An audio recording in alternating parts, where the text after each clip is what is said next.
I would be okay if you never did that again into the microphone. You can do it elsewhere, just not into the microphone. And we're off. Oh, hey there. Oh, hey there. How's it going, Kate? Good. I was just told I can't whistle anymore. No, I didn't say you couldn't whistle, just not into the microphone. Hey, we're the History Buffoons. And I'm Kate, the whistler. I'm Bradley, the annoyed. The non-whistler. No, the annoyed. It's like an old-timey, like you read me in a book. Bradley, the annoyed. Ivan the terrible and Bradley the annoyed. Yeah, exactly. Both had a... Never mind. How's it going today? It's going well. Excellent. Yeah, it was actually a pretty good week for me on the massage end of things. Well, that's good. Yeah, saw some good people, did some good work, I think. Well, if anyone needs to think it, it's at least you. Yeah. Because it doesn't really matter what everyone else thinks at that point. I guess not. Unless they don't come back. Well, I don't know. From what you tell me, you seem to get people to sign up quite often. Mm-hmm. I mean, often. You know what I mean by that. Yeah. But they seem to be. You have a lot of repeat clients. So I love my clients. They're all so great. For sure. Yeah. Weed out the bad ones, keep the good ones. I'm not just gonna say I've never done that. And moving on. So, I'd like to report that my job was good. Okay, so I did not come up with a question for today's episode. Okay. So you're going to talk about the drinks that we have, and I'm going to come up with a question for you. Okay, well, let me reach. So we are doing something a little different. I hope I don't regret this. But we are going to drink a Cutwater Tiki Rum Mai Tai. And the whole reason why we're drinking this is because it's got flavors of coconut in it, which I was told. I requested. There's coconut in the story.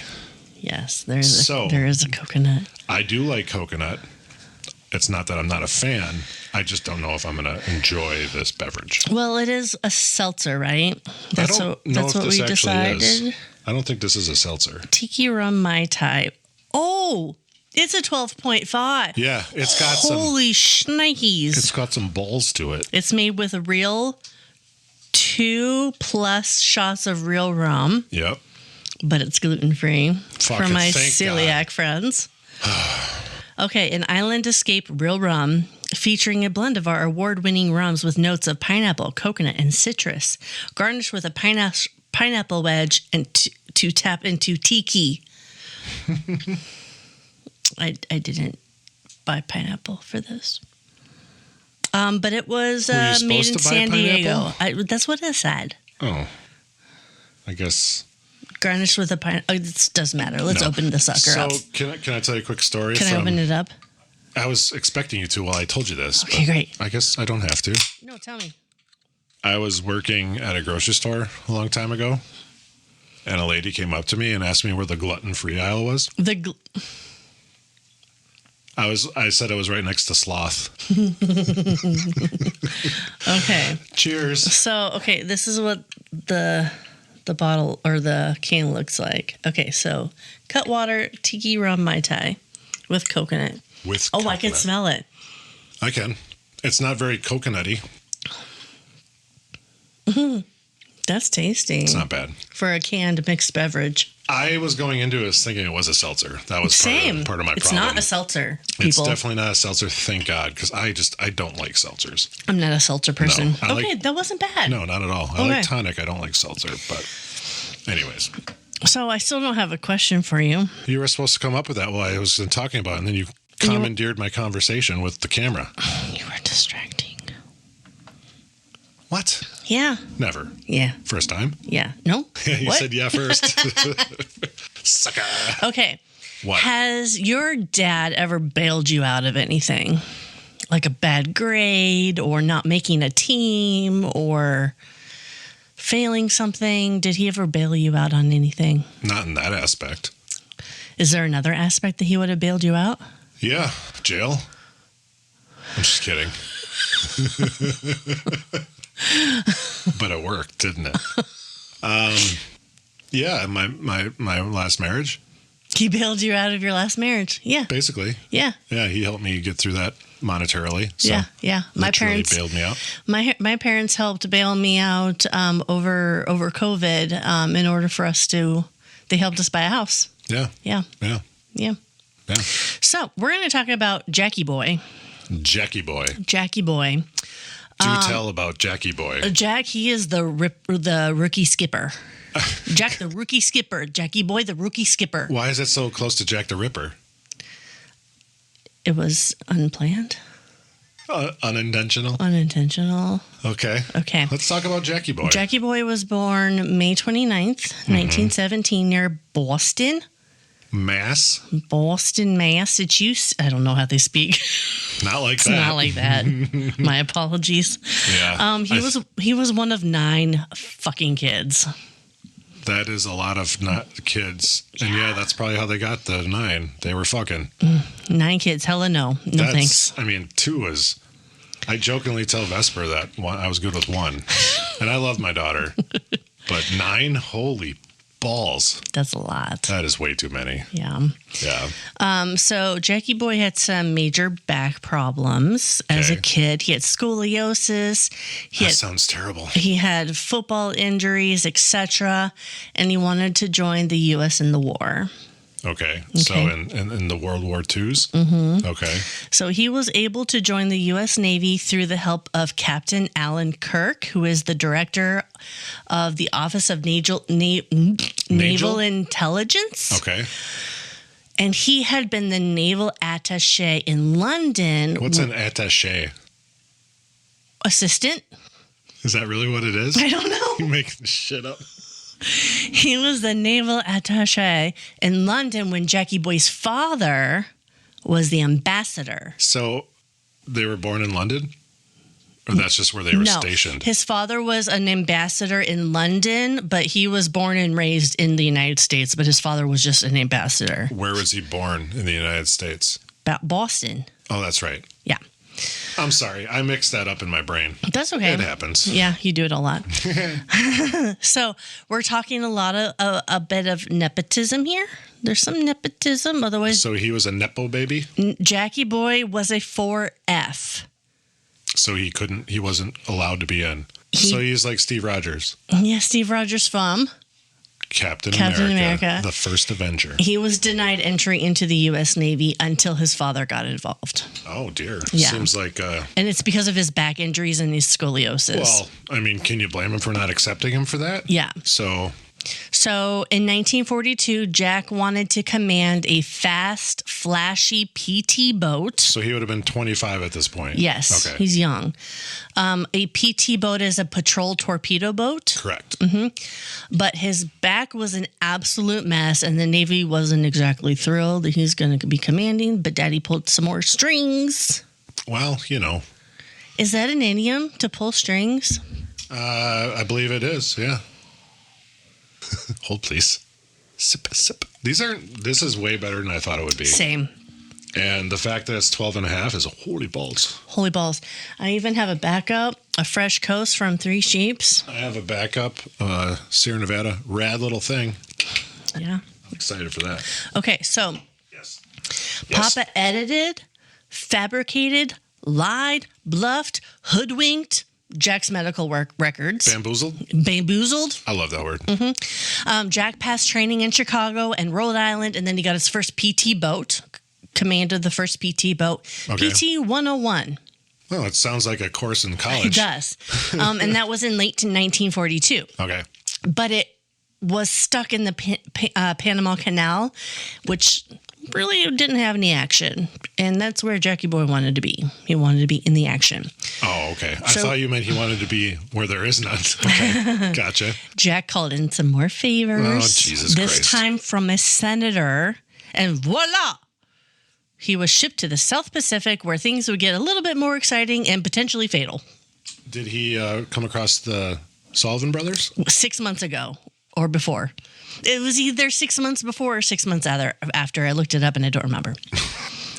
But yes. High quality podcasting right there. I know, but they were 6 months apart.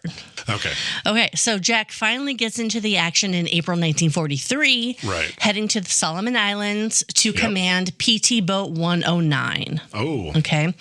It was a fast wooden boat. Wooden? Wooden, with a crew of 12. That's not very many. It's whittle. So 12 including Jack? Jackie boy? Yeah. No, okay. I think he's number 12. Okay. Yeah. So what the heck is it? Is it I think she's having a seizure, folks. We might have to pause for some medical assistance. Holy shit, what was that? Wow. What exactly is a PT boat? Well, I think I did have a stroke. Oh my god. Oh my god, I think I had one watching that. I might have to put a trigger warning on this video. Holy land. Okay. PT boat. Speedboat with an attitude. A wooden speedboat with an attitude. PT stands for patrol torpedo. Yeah. They are about 80 feet long, made of wood, and could hit about 40 plus miles an hour. All right, so if PT stands for patrol torpedo, what does boat stand for? Boat. Okay. Carry on. Every time I think of a wood boat, I think of Indiana Jones, where they get chopped up and then like this random wooden boat explodes between two others. Like, how did a wooden boat explode? But anyways. I mean, it is not fire retardant. I was told you didn't like that word. I couldn't pass that up. Anyway, so they were armed with torpedoes, machine guns. Did they have tubes? And depth charges. Yes. Which We've gone over that. Yes. Actually, twice. Depth charges? Yeah.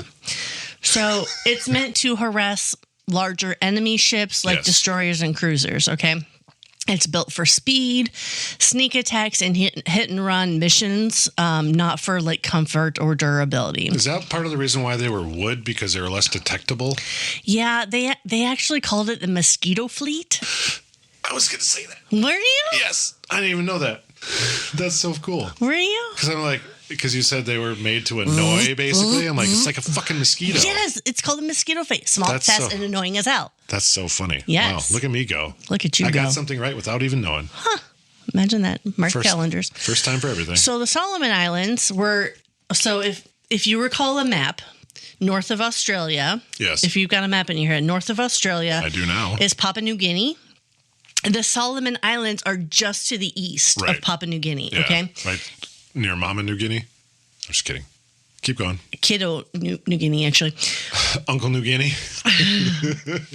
And in 1943, it looked like paradise out there. Oh, I bet. Lush jungles, white sandy beaches, crystal clear water, but no, it wasn't great. It was a mirage? For Allied troops, it was humid. It was disease-ridden, nightmare swarming with mosquitoes and mud. Yeah. And Japanese patrols. Oh, those are the worst kind of bugs. Yes. The islands were a key battleground in the Pacific. Right. With constant naval skirmishes. Skirmishes again? Air raids. Not skirmishes? And jungle fighting. I'm just going to keep going. Please tell me you did that on purpose. Skirmishes. You didn't do that on purpose, did you? Okay, so the Solomon Islands were a gold mine. Okay. Oh, so they had gold in them hills? Oh, Jesus.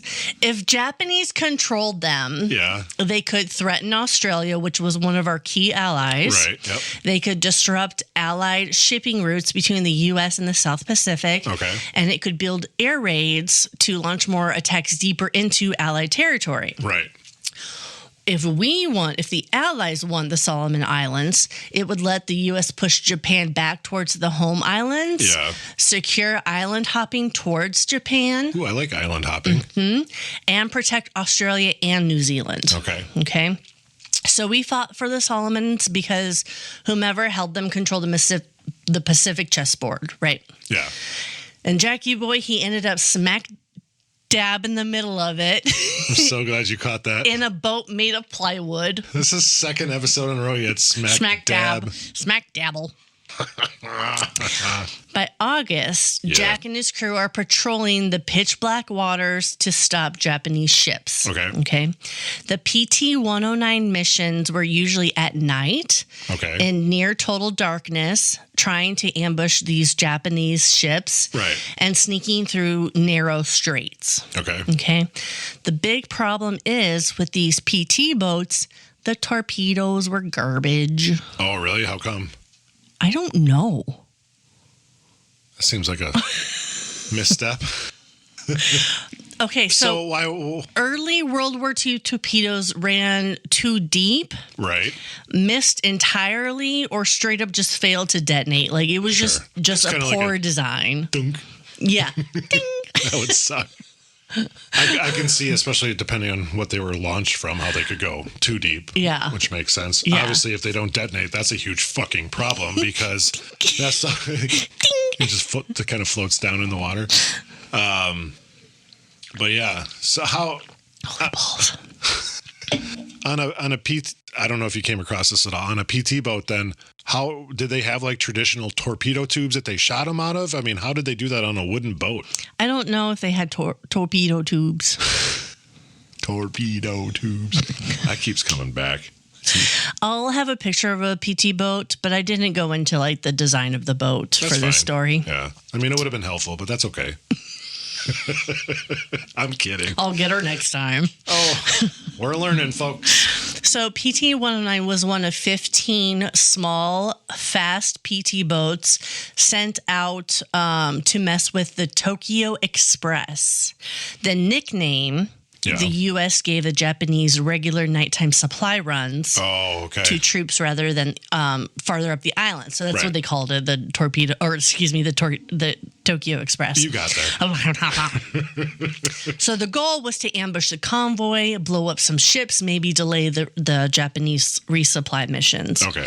But when the PT boats actually ran into the Tokyo Express, 3 Japanese destroyers loaded with supplies and an escort, things didn't quite go as planned. Sure. The U.S. boats, the 15 of them, launched 30 torpedoes and hit nada. Oh, my God. They didn't hit a single thing, not even a scratch. They're in quite a cold streak, like in baseball. They need to shave their mustache off. A la Ortiz. Tell people who Ortiz is. He's I think he mostly plays shortstop now, right? Joey Ortiz? Yeah. Joey Ortiz. Right? Yeah. Now I'm second guessing myself. He plays for the Brewers. Yeah. Shortstop for the Brewers. He's a good looking guy. I'm kind of glad he got rid of the mustache. When he doesn't have the mustache, he's a better looking guy because that was a little goofy. But apparently he shaved his mustache because he wasn't doing well and it was all a superstition thing. Yeah, I went to the game on Wednesday and his picture up on the board still has the mustache. It's kind of funny. But anyways. Okay, so once the 15 boats' torpedoes were spent, some of the boats were sent home. Okay. I suppose, what use are they? Yeah. If they don't have any a few of them, like the PT-109. Yeah. Jackie boys. Stuck around in the dark hoping for another shot. Okay. Okay. So, August 1st through the 2nd, 1943, the PT-109 is creeping along. Super slow. I was like, yeah, that was a little fast. Super slow to avoid detection, right? All right. It's the research I found this from said it's basically ghost boating. It's like silent running, like in a submarine. Silent running? You've never heard that term before? Is that an idiom? They're rigged for It's a thing. They're rigged for silent running. They say it in Star Trek too. I don't know Star Trek very well. Say you did. It's okay. It was Star Trek 6, The Undiscovered Country. Good movie. I watched the first one and wish I hadn't. The very first, original one? That one's terrible. I know. If you're going to watch the original series, watch the even numbers. That's what I think you told me that, actually. Did, yeah. I think I've seen Wrath of Khan, and then I watched the reboot. But anyway. Anywho. So, right after 2 a.m., a massive shadow looms over the PT boat. 2 a.m. Okay. August 2nd, Yeah. the Japanese destroyer Amagiri comes barreling through the darkness and BAM! Ran into it? Ow. The Amagiri slams into PT-109 at full speed. Oh, shit. And cuts it in half in like 10 seconds. Well, yeah. Get this. The destroyer is so big it didn't even realize it hit a boat. I'm sure it didn't. It was like literally hitting a mosquito. Yeah, the Japanese captain was probably like, did we just hit a log? And Jackie Boy's like, Hey. that was me. Where's the other half of my ship? So the destroyer smashed into PT-109 near the front torpedo tube. Hey, there's a tube. So there is one. There is a tube. I wrote it on a tube. Because, I mean, I know there's ways of launching torpedoes without a tube. I don't know what those are off the top of my head, but besides up... Oh, dear, that was loud. Pretty sure I had that silenced, but okay. Brandon says rock on. Brennan? Brennan, yes, he gave us the rock on symbol. Thanks, okay. Brennan. Okay, so the destroyer smashed into PT-109 near the front of the torpedo tube on the right side, tearing off a huge chunk of the boat. I bet. The impact flung Jackie Boy around the cockpit like a freaking rag doll, and most of the crew got tossed then into the water. Sure.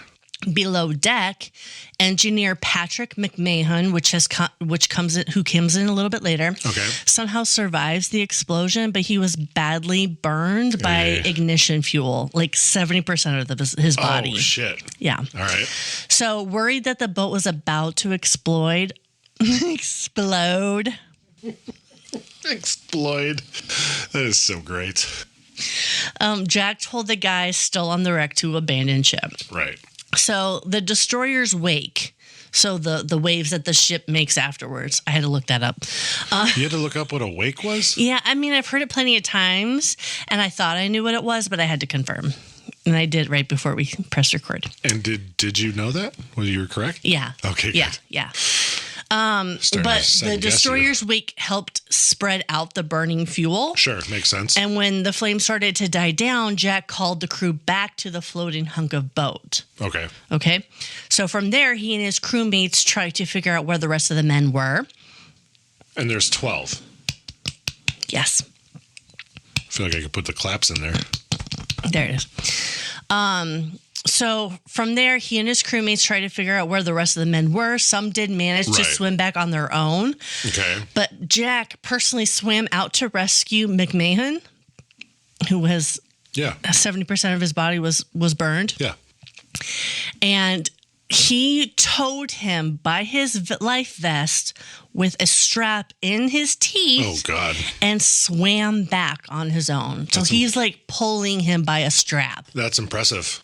By the skin of his teeth. That's an idiom! I know, it's on the list. You already gave it to me. Oh, look at me go. So, from there, so he regrouped on the wreckage. He did a head count. 2 men were gone, probably killed on impact. I would imagine, yeah. I mean, the fact that no one would have been killed on impact would have been fucking impressive. Yeah. With a fucking destroyer, was it? Yeah, right? It was a destroyer. Yeah, that went through with their this boat. little plywood boat. Yeah, exactly. No, I'm surprised they only lost 2 people, to be honest. So. Yeah. So the rest were beat up, burned, sick from fuel flames, running on adrenaline, desperation. I get tongue twisters, okay? No. But there were no signs of rescue. There was a big enough explosion that other PT boats were like... They assumed it was gone. Yeah, they're like, there's no survivors with that one. Right. Which was not true. Well, you know. But also they didn't want to like... You can't fault them for thinking that, though. No. With the explosion and everything, you're probably like, well, they're fucked. Let's move along and save our own skin kind of thing. So. And they can't like light off a flare because they're in Japanese territory, essentially. Because you're giving your position away then. So, yeah. So 12 hours adrift. By morning of August 2nd, PT-109 was still floating, but barely. So so this must have happened August 1st into August 2nd. Okay, my bad. Gotcha. but it finally rolled over and capsized. Okay. The crew knew they had to move. Obviously, they have nothing to hold on to. Yeah. After weighing their options, idiom? Weighing their options? I know. They decided to swim for a tiny islet about 3.5 miles away. No food, no water, no idea what they'd find, just hope, and Jack's busted up back leading the way. Okay. So Jack finds this island. It's a deserted island, and it's called Plum Pudding Island.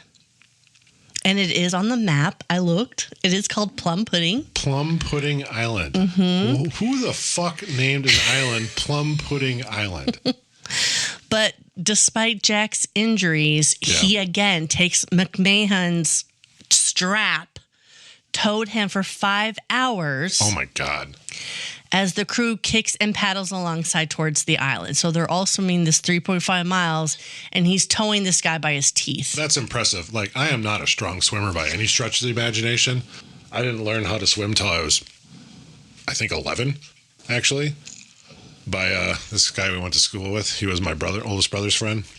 He taught us at Pewaukee Lake, but I am a weak fucking swimmer. I am too. I could not tow somebody 5 minutes, let alone 5 fucking miles. Mm-hmm. I mean, holy shit. That's impressive. Yeah. Especially with a fucked up back. I mean, I got a fucked up back, but that's from age, not from scoliosis or whatever. Yeah. So, holy shit. Yeah. So the men called Plum Pudding Island Bird Island because of the guano that coated all the bushes. Bat guano? Yeah. No. Bird guano. Is that the same thing? Yeah. Is that what you call bird poop. Droppings? I guess I've never heard Scrat. bird. Scat, kitty cat. Poop, poop. What is happening right now? The island was about 100 meters wide. Nope, 100 yards wide. 300 feet? 100 yards wide. So like a football field? Uh-huh. Holy shit. It's teeny tiny. That is a tiny fucking island. It is teeny tiny. Cheers. Exhausted, Jackie Boy had to be helped up to the beach by the man he had towed. Oh, I bet. He's like, thanks for towing me. Let me help you. Well, I mean, he's asking for very little at this point from what he just did. And he collapsed and completely exhausted. Well, can you blame him? No. I mean, he's got a shitty back. He just swam 5 fucking miles with this dude with a strap in his mouth, towing this guy. And that was a great face. And 12.5%. Cheers to that. I got through mine. Now I'm on a 7%er. Anywho, that would be, he's going to be fucking exhausted. Mm-hmm. Especially just you're waiting out in water for how long until you even got to the fucking 12 hours before you started swimming. And 5 miles in swimming, that's not like it's a 5-minute fucking swim either. Mm-mm. So, yeah, he's going to fucking collapse. So Jackie Boy spotted a Japanese barge cruising uncomfortably close, and Jack made the decision that he would swim out to Ferguson Passage. Now, this passageway was about 2.5 to 3.5 miles wide. How did they know? How did they know the name of it? This is all after the fact. The names are all after the fact. I'm joking. But it was about 2.5 to 3.5 miles away from the island that they got to. So he had to swim back another 3. Oh, he swam a lot. Holy shit! No kidding. So the route that American PT boats took this straight.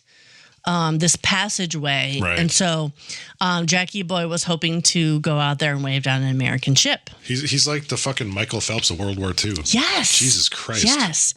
So there's a couple little islands here that Jack is near. So he swam from island to island, clinging to reefs until he reached the Ferguson Passage. Wow. Okay. That's impressive. There he treaded water for over an hour, hoping to spot an American PT boat, but there was no dice. Okay.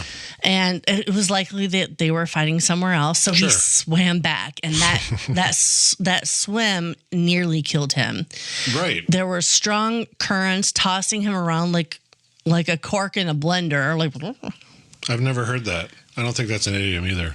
I made it up. I think you did. I made it up. Cork in a blender. And it was spinning him out into the Blackett Strait, which, so if the island is here, the Ferguson Passage is here, the strait is here, and it goes in between islands. Okay. Okay. So Then it kept like dragging him back from the strait into the Ferguson Passage. Right. And the island was to the left, and there was just the straits were just, or excuse me, the currents were just super strong, and it nearly killed him. Gotcha. Exhausted, he stopped at Leorarva. Ooh, there's a new arrival for Bradley on Netflix. Can you stop reading my notifications? Jesus Christ. Can you hit the mute button on there? I don't know. Can I? No. Nope. It's on. All right. Hold, please. Jesus Christ. Okay. So he stopped at Leorarva Island. Yeah. Just southeast of Bird Island, where he crashed and slept off the near drowning. Okay. I can really feel this alcohol. I can tell you can feel this alcohol. He eventually made it back to Bird Island and collapsed again, vomiting seawater before passing out. Wasn't this Pudding Island? Bird Island is Plum Pudding Island. Yeah, but they call it Bird Island. They call it Bird Island. So confused. Because they didn't know. Right. Yeah. Why would they? Yeah. Who names an island? Plum Pudding fucking Island. So Jackie Boy made his crewman, George Ross, promise to try that same route the next night. So to try to find an American. Ross was going to do the same thing? Yes. Okay. Makes sense. I mean, if they know that American boats patrol there or whatever, go through, across, whatever you want to say, I mean, stick to the plan kind of thing. So, okay, makes sense. So Ross did give it a shot, but like Jack, he saw 0 PT boats, just a lot of ocean and a lot of disappointment. Okay. Right. So by now, the crew's morale is pretty low. Some men are praying, others are bickering. But Jack, they're what? Bickering. There it is. It sounded like you said brickering. Brickering. I thought you said bickering, but I just wanted to confirm. But Jack refused to give up, and he's like, "I'm going to think this out." Did he call Daddy? Just kidding. I mean, I see where you got that. I mean, that's where he got. I see where you got that. So, Dad, Daddy, help me. So there's a larger island nearby called Olasana. Okay. And he's like, well, maybe there's food and less chance of enemy patrols there. Right. The island isn't the biggest around, like based on the map, because like I was super confused when I'm looking at the map because I like a visual of like where everything takes place. Yep. There is a really large island nearby, but they choose not to go there. Was that Tapioca Island?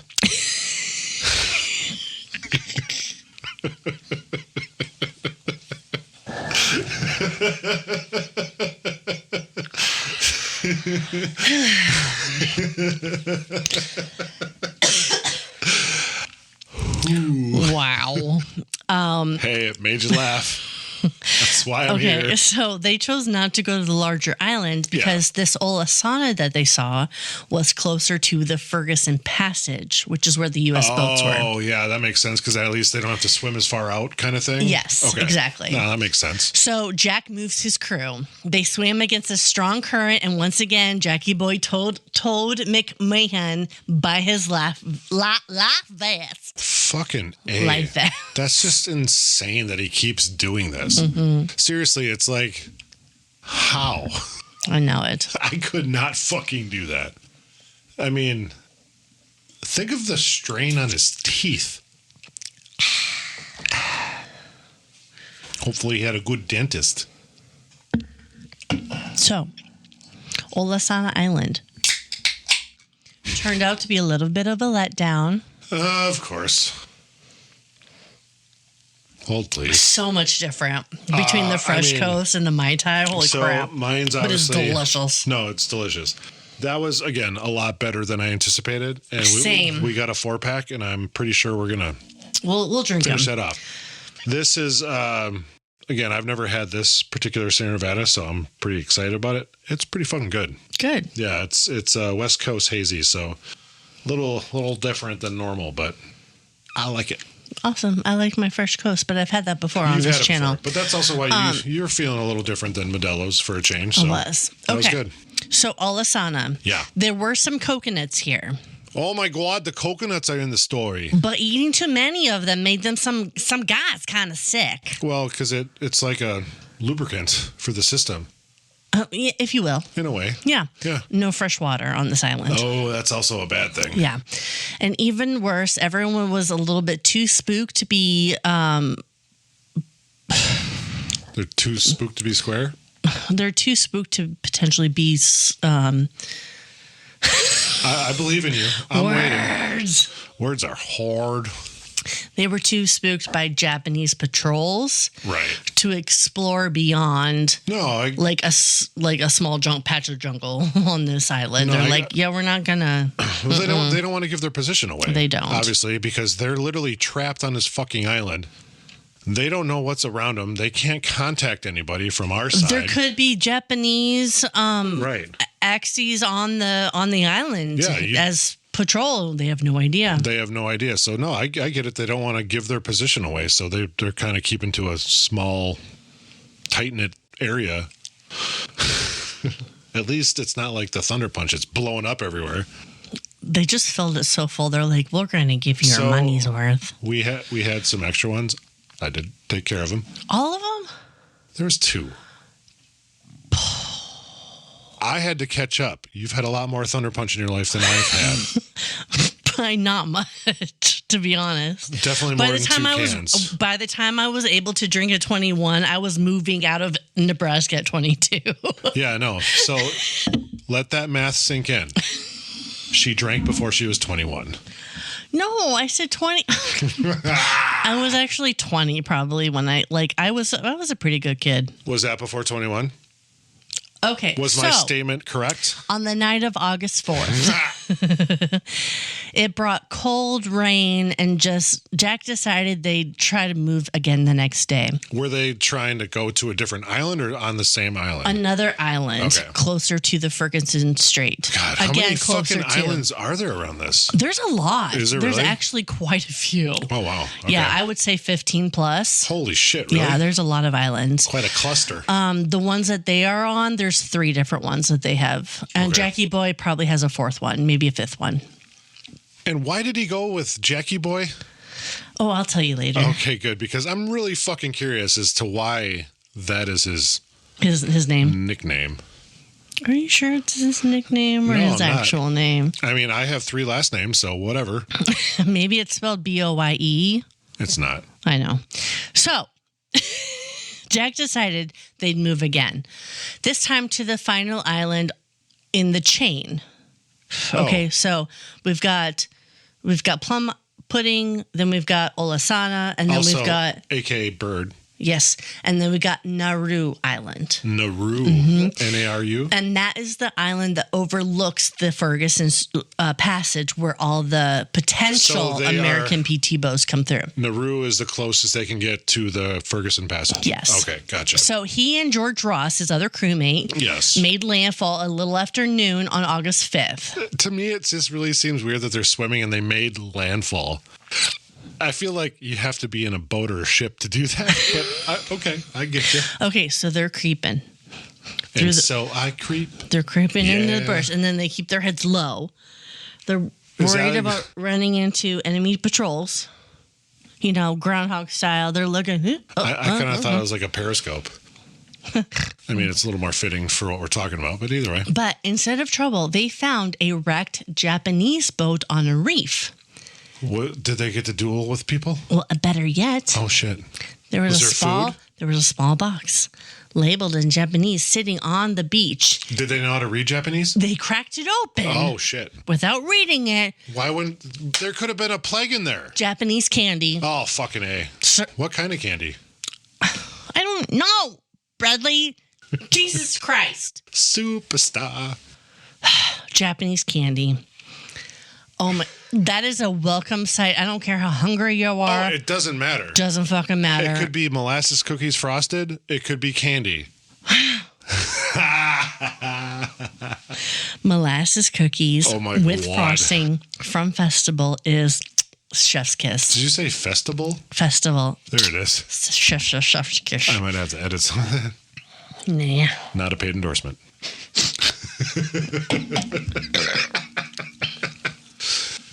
No, they're fucking delicious. Okay. So, anyways. Japanese candy. Okay, so they were only drinking coconuts and vomiting seawater at this point. So they're like, Japanese candy, let's do it. If they're drinking coconuts, weren't they getting water from that? That would be fresh water. It's like coconut water. It's not true water.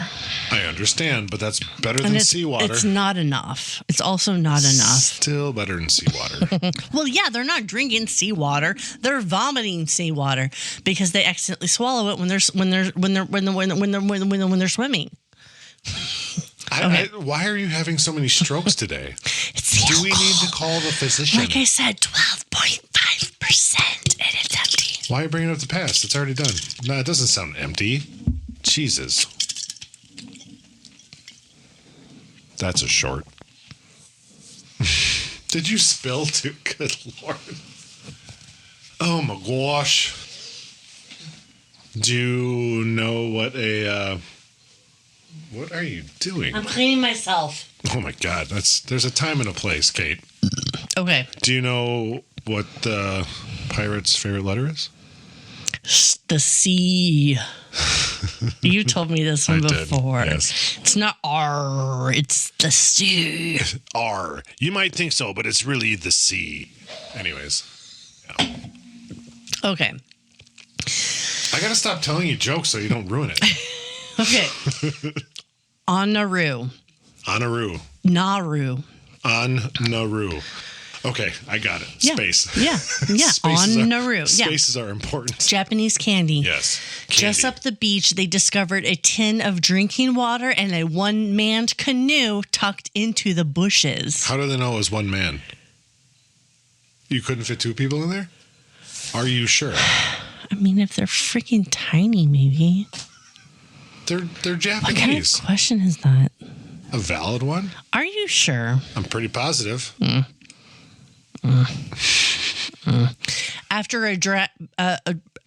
After grabbing a drink of that precious 12.5%. precious water, Yes. Jack and Ross are headed back to the beach when they spotted two islanders near the wrecked Japanese boat. Yes, I said it. Two islanders. Pacific Islanders? Yes. My buddy Al is a Pacific Islander. To Heritage. Oh, yeah? Yeah. Where at? Shout out, Al. Solomon Islands? Pacific Islands? I don't fucking know. Marshall Islands? Plum pudding? Maybe Al's descendants are from plum pudding. Al, let me know. Yeah. Inquiring minds want to know. So these two men were just digging out canoes through enemy waters. They were barefoot.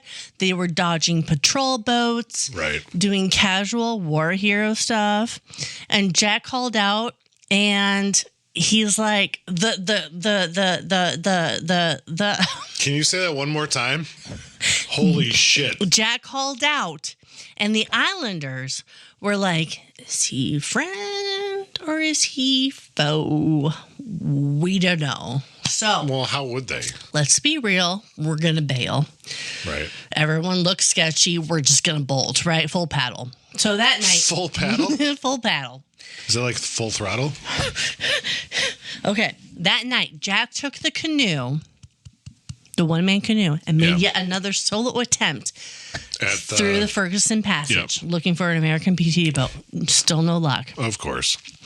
So he decided to head back to Olasana Island, so not Nauru, where Ross is, where the Islanders were. It's just him and Ross with the Islanders, Nauru. Mm-hmm. And the rest are still back at Nauru. No. Nauru, I know, it is confusing because there's a lot of islands. All the crew is back on Olasana. Okay. Ross and Jackie Boy went to Nauru, and that's where they found the two islanders who bolted. Okay. I got it. Jackie Boy then went into the Ferguson Passage, didn't see anything. Yep. Then he went back to Olasana, where the crew is. So did he just leave Ross on? He did. Why? It was all like planned. It was all well and good. Yeah. It still seems kind of like a dicky thing to do. But on the way, he went to Nauru. He grabbed the can. He grabbed the water stash, and he brought all of that to the crew. Did he bring the candy? And Olasana, yes. What kind of candy was it? I don't. So much island hopping. So when Jack got back to Olasana, surprise, these 2 islanders were there. How'd they get there without their one-man canoe? How did the 2 islanders? So there was a canoe on the island. Yes. That Jackie Boy had. Stole. Yes. He stole it. The islanders had their own. So it wasn't their canoe. Correct. So the islanders which makes bolted. sense because Jackie Boy stole a 1-person canoe. There was 2 of them.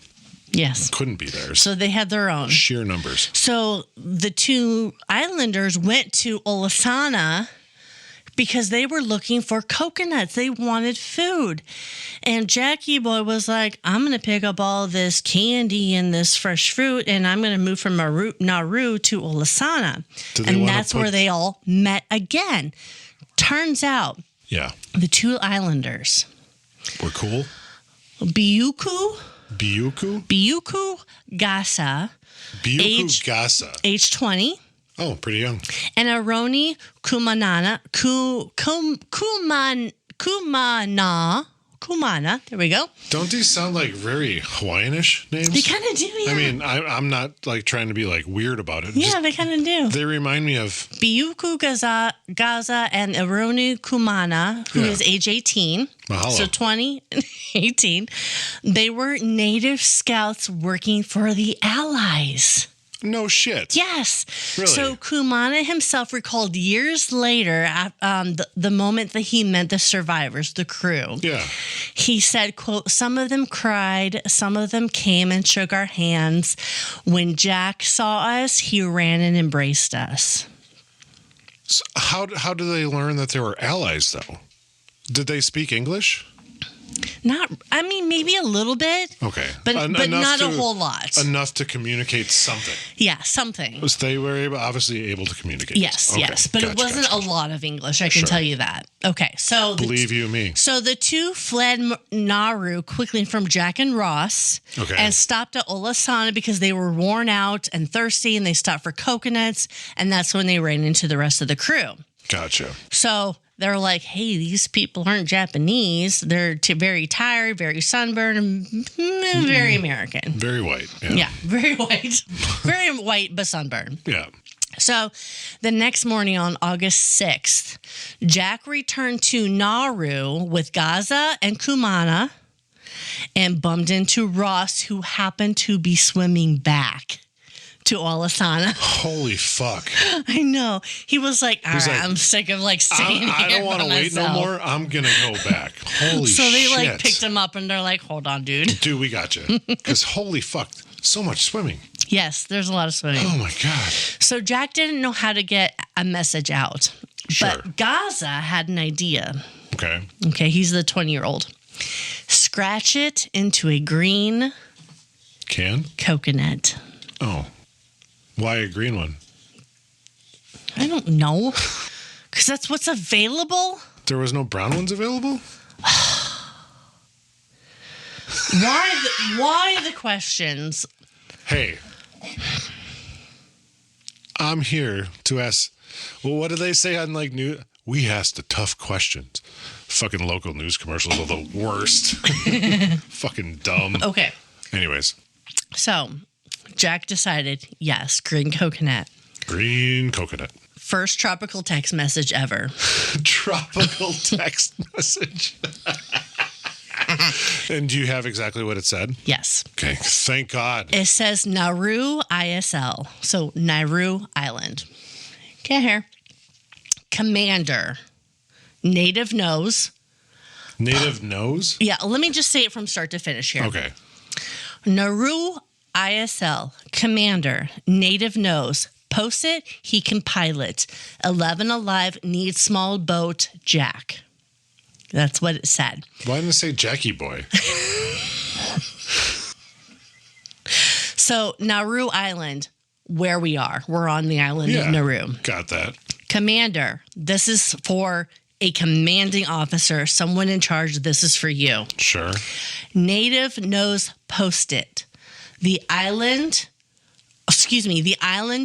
know our exact location. That's what that means. Those two do, but are they exactly islanders? He can pilot. Who can? That was the message. He can pilot, meaning islanders can guide a rescue boat here. Okay. 11 alive. There are 11 survivals total, with Jackie Boy as number 12. Need small boat. I thought 2 died. 12 were 12 were on this island. It's because you got the 2 other guys that showed up. Yeah. Need small boat. Send something small to pick us up. Big ships can't get through the reefs because these islands are actually full of reefs around them. They're super close, super. Yeah, if you look on Google Maps, I'm getting right now. You can see how much shallow the waters are up to a point. Because it's got like the depth in the water or whatever kind of thing. Yeah. And then sign Jack. Okay. That was his message. I feel like he should have been, Dad, send help. Dad, I need your help. Daddy. Okay. So then Gasa and Kumana paddled 35 miles. 35? Holy fuck. Across shark-infested Japanese patrolled waters in a dugout canoe with nothing but guts, paddles, and coconut mail. How many knots were they going? Bradley. Kate. Okay, we're talking about 35 miles. That's in insane. a wooden canoe during wartime. That's fucking insane. And they're working for the Allies. I don't want to go 3.5 miles, let alone 35 miles in a canoe. Holy balls. Although I would like to take Xavier in a canoe. That'd be fun. So the Japanese were notorious for using the locals as target practice because that was rude. That was rude. And if they had been caught with such a message on the coconut, it could have been a death sentence, essentially. Right. So, still desperate for rescue, Jackie Boy insisted on taking Ross back into the Ferguson Passage. Oh, my God. In their rickety 2-man canoe. Yeah. But rough seas kind of did them in, and the canoe got swamped, and the two were beaten up by the waves, and they barely made it back to Nauru Island, which is the one closest to the strait, the passage. Bail out of the canoe, or did they make it back with the canoe? They made it back with the canoe, but they bailed with the canoe. Sure. No, I get it. So the next morning, August 7th. August 7th, yes. 8 islanders showed up on Nauru just after Jackie Boy and Ross woke up. Okay. Friendly or foe? Friendly. They came with food a message from Lieutenant A. Reginald Evans. Okay. An Allied coast watcher that was hidden nearby who had received the coconut message. So how close nearby was he? He was in a very large island, but still small comparatively. So let me get this straight, though. They carve all this into a coconut and they just go, here, water. No, they sent it off with Gaza and Kumanu. Oh. And Gaza and Kumanu went to find the Allies. Oh, okay, okay. I guess now that you bring that up, yes, you did say that. My apologies. Because it's like... Message in a bottle. Where's it going to end up? That's what I was just going to say. Message in a bottle, but it's like... They took it straight to an Allied base where they knew. So, because those two knew the area better than obviously the survivors of the PT boat, take this with you. Yes. Find what you can. Yes. You're an ally, so thank you for helping us. Okay. Yes. I gotcha. Okay. So the message was received by Lieutenant A. Reginald Evans. Right. He was an Allied coast watcher nearby in a larger island off the Blackett Strait. Okay. And he coordinated a rescue. So after a quick stop on Olasana, so like the middle, so there was the Plum Island, Olasana, and then Nauru. So Olasana is the middle one where the crew is. Let's not cut down Plum Pudding Island. You called it Plum. Let's get its full name. It deserves to be shouted from the rooftops. Plum Pudding. So after a quick stop at Olasana to deliver deliver food to the rest of the crew, the islanders hid Jackie Boy under the pile of palms. Why? Like a covert op, and paddled him across the Blackett Strait to Gamu Island. Gamu? Now, yes. I looked up Gamu Island. Okay. And the only reference I could find was that it was in anime. Like Japanese anime? Yeah. So it is not, it doesn't have, there's no island in the Solomon Islands called Gomu Island. Okay. But upon further research, it's just like this little tiny blip of an island that's not even named on Google Earth. Gotcha. It's not even named. Okay. So maybe it was just maybe given that name. Once new as Gamu Island, right. Okay. or either way. Yeah. That's fine. So after 6 days after PT-109 was sunk, Jack finally set foot on Gamu to meet with Lieutenant Evans. Okay. Okay. The rescue still had to be arranged, but at least like the worst is over, essentially. Was in process, basically. Yeah. Okay. Yeah. So Lieutenant Evans had already reported the survival of the PT-109 crew to his commander, who planned to send a rescue team directly to Olasana Island. Right. But Jack wanted to be like picked up first and help guide their way to Olasana. He wanted to be part of the rescue mission. Or did he just want to be picked up first? I'm just saying. I'm kidding. So late on the night of August 7th, PT-157 and PT-171 arrived at the rendezvous point. They were supposed to exchange a signal, 4 gunshots. Jackie Boy's revolver only had 3 bullets left, so he literally had to borrow a rifle from Evans. Like, choo, choo, choo. Pooh. I mean, Jesus Christ, that sucks. Give me another one. Give me another one. Shit, I said 4. I need another gun. Stat. So he got this rifle from Evans for the 4th shot, but he wasn't expecting the kickback, and he like fell into the ocean. He fell into the ocean? He fell into the ocean. He was fucking annoyed and irritated. Can you blame him? Holy shit, that's funny. But he finally boarded the PT-157 in to approach Olasana in the early hours of August 8th. Okay. Okay. So PT-109, early hours of August 8th, they're all asleep. Jack started yelling to wake them up. Yeah. And they didn't exactly thrill the rescue team because they're like, no. Shit, Jack, shut the fuck up. There's Japanese around. Stop yelling. I just thought, oh, I'm tired, man. Don't wake us up. So luckily, the rescue went off without a hitch. By 5:30 a.m., the men were safely back at the U.S. base on Rendova Island, which is approximately 37 miles southeast of where they were at Olasana Island. Wow. Okay. So it's an even bigger island. Like I said, many islands. A lot of islands. Yeah. Obviously, some small, some bigger, of course. Island chain, if you will. Yes. So, yes, yeah. exactly. Okay. Did you have a question? No. Without a hitch, idiom?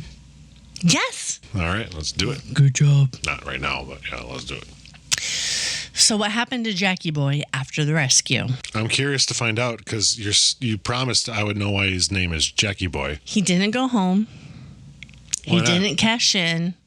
He got patched up, grabbed a fresh boat, and went back out on patrol. Good for him. Back and all. And that was just who Jack was. He just wanted to be... He was the American man. He wanted to be something for his country, and even though he had some issues that technically should have held him back, he's like, fuck that, man. No, he's a hero. Well, I mean, yeah. He was a little battered, a little bruised. He little was scoliosis. kind of held together with stubbornness and seawater. And Band-Aids, either way. Yeah, but he was like, I'm still kicking. I got this, bro. Let's keep fighting. Yeah. Yeah. And that's exactly what happened. But his body actually gave out before his will did. Oh, dear. He was sent back to the U.S. where his back pain became a lifelong battle. Well, I mean, it seemed to be already lifelong, but yeah, okay. And his story of the coconut carving, crew saving, island hopping, marathon swimming epic started to take on a line of its own. How many life of its own. Not a line of its own? Correct. How many fucking miles did he I swim? know. Jesus Christ, gosh. that's just impressive. Super impressive. Seriously, I applaud you, Jackie boy. That I could not even fucking fathom. Holy shit. A journalist from the Reader's Digest. Not the Readers? John Hershey wrote it up. Was he from Pennsylvania? I know Hershey chocolate. Okay. Jack was awarded the Navy and Marine Corps Medal for his courage and leadership. Not a boy, Jackie boy. And a Purple Heart for his injuries. Well, I mean, his back was already injured. Additional injuries, I'm joking. Jesus Christ. Calm but he down. was also somewhat a little self-deprecating because people called him a hero. Right. And people would ask him, how did you become a war hero? And his response would always be, quote, it was involuntary. They sank my boat, end quote.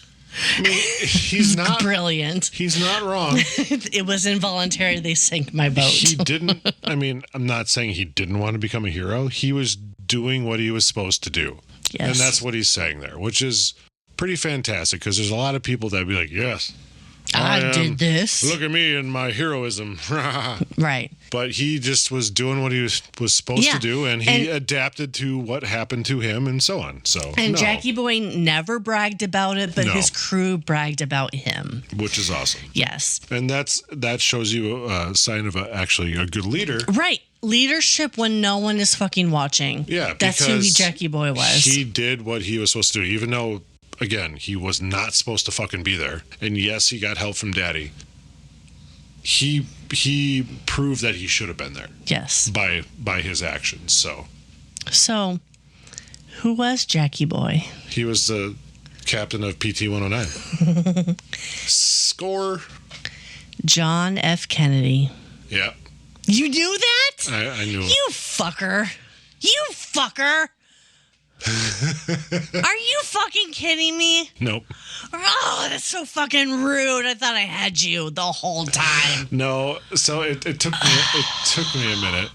How? What gave it away? I knew he was marooned or whatever you want to fucking call it. I had no idea he was marooned. You never knew that about him? No, recently I read The Kennedy Men or something. Yeah, because we had mentioned that. Oh, so fucking rude. We did the... Fake it next time, will you? We did the Rosemary Kennedy lobotomy a while back, and you had mentioned how you wanted to basically read up on whatever you want to call it, more of them, because some of them were, well, quite douchey. Oh my gosh, his father is douchey. Dad, Joe, right? Joe, yeah. He's so douchey. But no, I did know that John, Jackie Boy. So upset that you knew. It took me a minute. I thought I did well. You did very good. And the more you went on about it, I'm like, World War II, Jackie. I'm like, yeah, I'm pretty sure I know what this is. But it was son of a bitch. It's a great story, nonetheless. But great job knowing. Yeah, because I did not know this was a thing until I read that book. So you never heard that he was basically stranded before? Never. Okay. Yeah. So good on you. That's fantastic. Yeah. But yes, Jackie Boy is future President John F. Kennedy. Yep. He was the 35th president of the United States. Once paddled under a canoe, under palm, ate half-rotten coconuts, carved an SOS message into a green coconut husk to save his men. I never knew he had scoliosis before. He actually, yes, so he had scoliosis. He also had Addison's disease. But when he was playing football in like high school, I believe it was, he was either high school or college, he injured his back even more. So it what's the word I'm looking for? It expanded his injury, escalated. Basically. Yes, that's better, yeah. Yes. So that coconut. Is it in a museum? Yes. Yeah. It was cased in resin. Oh, really? And the underside of it is cased in wood. So it's like wood with resin over the coconut. Sure. And it sat on his Oval Office desk. Did it really? The entire time he was president. Oh, that's cool. Mm-hmm. Yeah, he should have been president for 4 more years until some CIA operative or whatever conspiracy you want to go with shot him. So. Yep. Yep. Yeah. It's honestly probably one of the wildest how I got here stories in American politics. Oh my God. Yeah. Because, I mean, obviously after that, he went into politics and, he wasn't just, I'm going to go for president. He was things prior to that, but he was conditioned to do that by his father. Well, Joe, he wanted his children to have a political career, obviously, and he steered him in that direction, I guess we'll say. But, no, again, I am not well versed on all the presidents of the United States of America, but I think he was a pretty good president from what I remember and what I've read. And I'm not extensive on everything he did, but it's really too bad. It would have been nice to see what he could have done with another 4 years. Yeah. But supposedly a lot of people didn't like that. So Biuku Gaza and Aroni Kumana, they were actually invited to JFK's inauguration. Oh, really? But some fucking British official was like, you don't speak enough English. Oh, fuck you. To go. British? What the fuck? So they didn't get to go. Why did a British official get to fucking determine that? I don't know. What the fuck? What's his name? I know you didn't know. Jackass. In 2002. Yes. Max Kennedy, son of Robert Kennedy and nephew of JFK, yes, traveled to the Solomon Islands and met both Gaza and Kumana. They were still alive? They were still alive. What year was this? Nearly 60 years. Oh, so early 2000s. Okay. It was 2002 when they went. 2002. Shit. When Gaza and Kumana saw Max, they broke down into tears. They're very open islanders. They're very emotional, and they broke down into tears, and they all just had no speeches. They were just hugs and emotion. That's so cool. I know. And almost a little bit like closure for these men. Right. But Biuku Gaza passed away on November 23rd, 2005. Okay. At the age of 82, just one day after the 42nd anniversary of JFK's assassination. I was going to say that's very close. So, okay. And Aronu Kumana died on August 2nd, 2014. Wow. At the age of 93 at his home in Western Province of the Solomon Islands. Before I forget, there's nothing to do with this story. Can I end the story? I'm sorry. That is the story of Jackie Boy, JFK, and the PT-109. Okay, now you can go. Congratulations, Jackie Boy. You did good things. Good things. Yeah, I don't remember.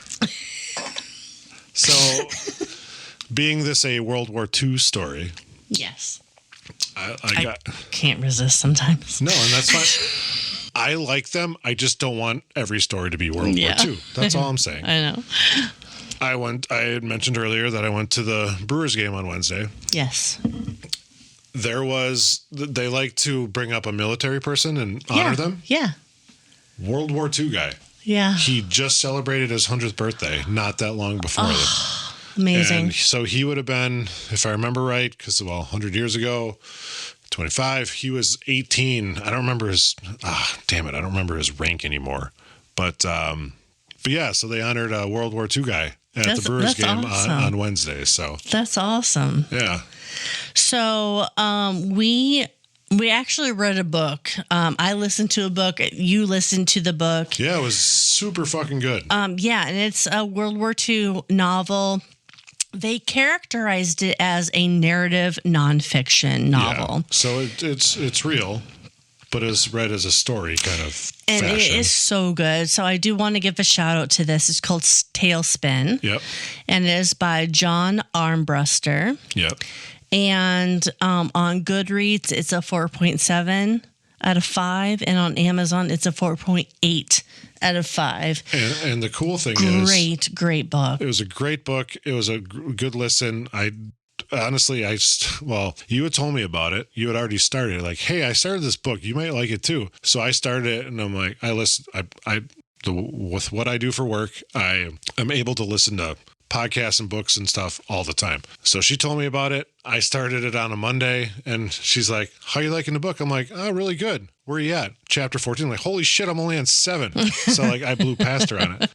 but I get to listen to it more often than she can with what she does. But one of the cool things, I mean, I'm born and raised. Kate lives here now, but the cool thing is the author's from Wisconsin. Mm-hmm. The person he wrote it after is from Wisconsin. There's other people that he met throughout this journey that are from Wisconsin that are mentioned. So it was really well written. It was really cool. I rather enjoyed that book. That was one of the better books I've listened to, read, whatever you want to call it, in the recent past. So it was really, really, really good. And me coming up with this story about JFK and being marooned on this island came from the book The Kennedy Men, 1901 to 1963. So it's literally about Joe Jr., JFK, Ted. Was it a little bit of Robert? It's about all of them. I don't think I actually finished it because it started getting boring. No offense. But I first heard about this story through that book. So it was by I closed it down before I even said Lawrence Leamer, Leamer. Lawrence Leamer. Nice. That was the book. Well, I like the story. Good. I'm sorry that I did guess it was. It's okay. JFK. I guarantee you some of our listeners will not know until the end. Well, good old Jackie boy. Jackie boy. Spelled B-O-Y-E. Boy. What's up, boy? I just came up with that. Was like, how can I just not make it just Jack? Yeah, that was weak. Just gonna say. But no, that book, Tailspin, give it a listen, read if you are so inclined. Oh my gosh, it's so great. It was written very well for a first-time author. He goes over that in the book. He's a history teacher in like high school in like rural Wisconsin, and he really did not get out of the park with that. With that book. He did fantastic. Hey, look, another idiom, knock it out of the park. Hey, it's very baseball related. Yeah. Go Brewers. But so anyways, hope you guys enjoyed the episode. So well, I suppose. All right, buffoons, that's it for today's episode. Buckle up because we've got another historical adventure waiting for you next time. Feeling hungry for more buffoonery? Or maybe you have a burning question or a wild historical theory for us to explore? Hit us up on social media. We're History Buffoons Podcast on YouTube, X, Instagram, and Facebook. You can also email us at historybuffoonspodcast@gmail.com. We are Bradley and Kate, music by Corey Akers. Follow us wherever you get your podcasts and turn those notifications on to stay in the loop. Until next time, stay curious and don't forget to rate and review us. Remember, the buffoonery never stops.